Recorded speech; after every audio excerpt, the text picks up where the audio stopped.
Bismillahirrahmanirrahim. Assalamualaikum warahmatullahi wabarakatuh.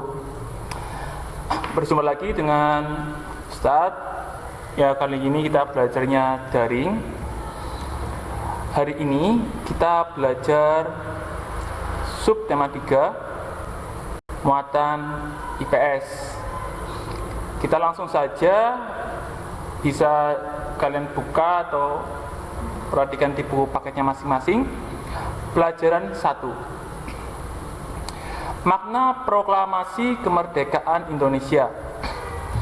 Di sini ada kata makna. Itu artinya arti penting dari sebuah proklamasi untuk negara atau rakyat Indonesia. Kita kemarin telah belajar bahwa proklamasi dibacakan oleh Insinyur Soekarno yang nantinya akan menjadi kepala negara atau presiden pertama dari negara Indonesia.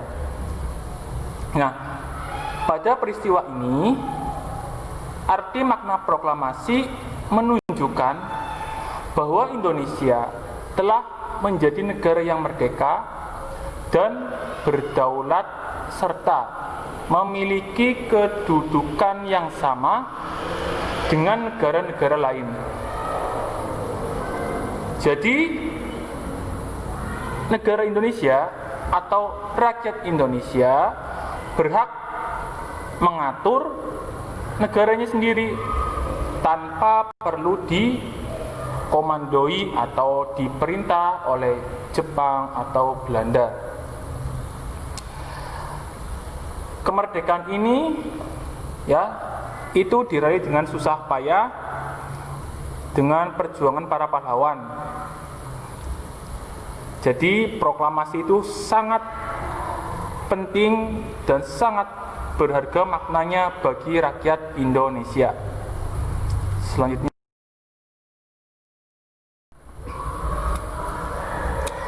oleh sebab itu kita semestinya memaknai proklamasi kemerdekaan dengan sebaik-baiknya, sesuai dengan peran kita masing-masing.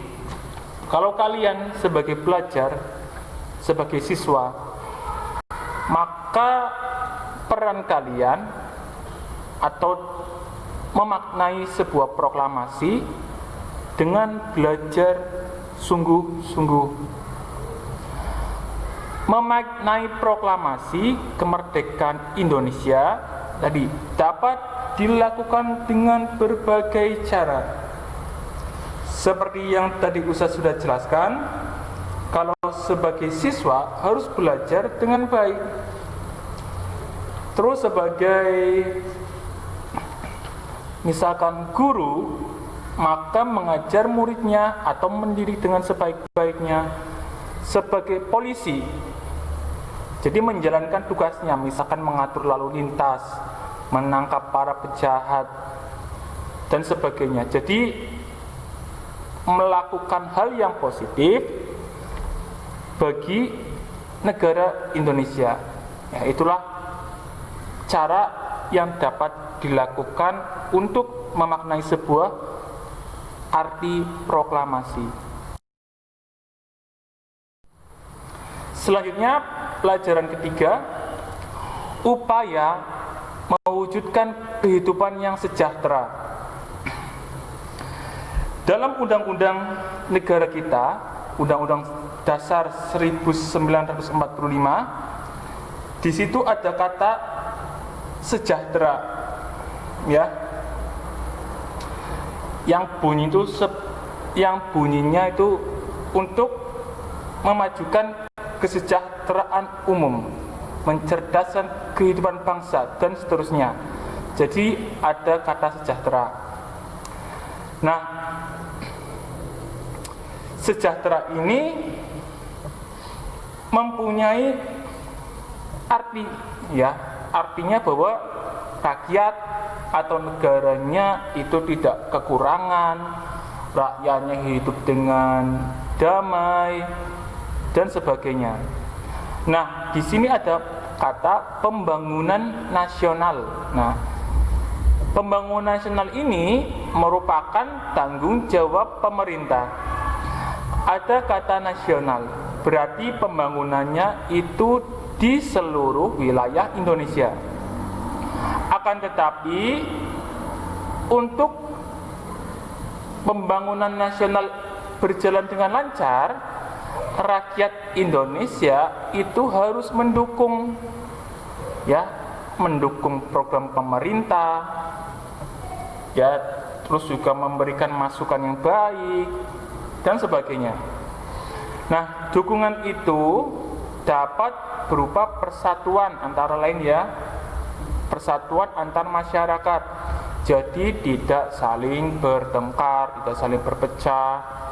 Itu namanya persatuan. Selanjutnya, bentuk pembangunan nasional ini yang dilakukan oleh pemerintah Indonesia, contohnya yaitu pajak.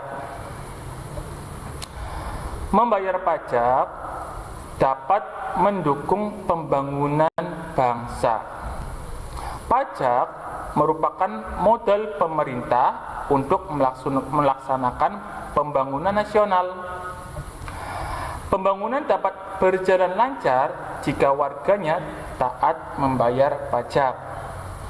Jadi pajak itu merupakan uang yang diambil dari rakyat, dari usaha-usaha mereka atau benda-benda yang mereka miliki. Contohnya, jika kalian punya sebuah rumah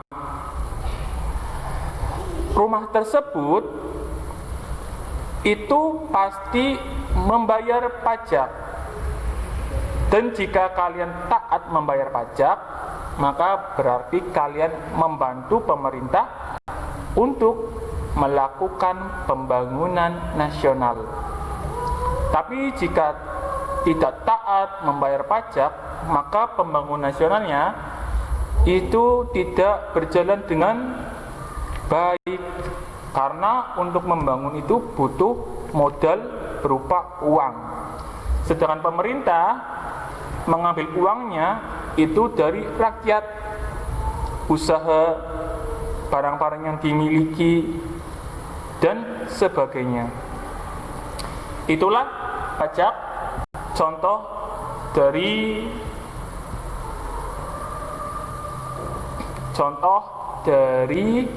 kegiatan yang dapat mendukung pembangunan nasional.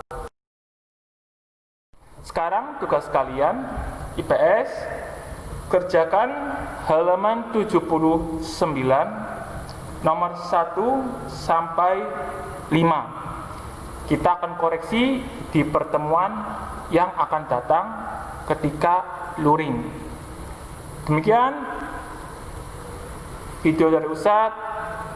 Silakan belajar dari rumah dengan semangat.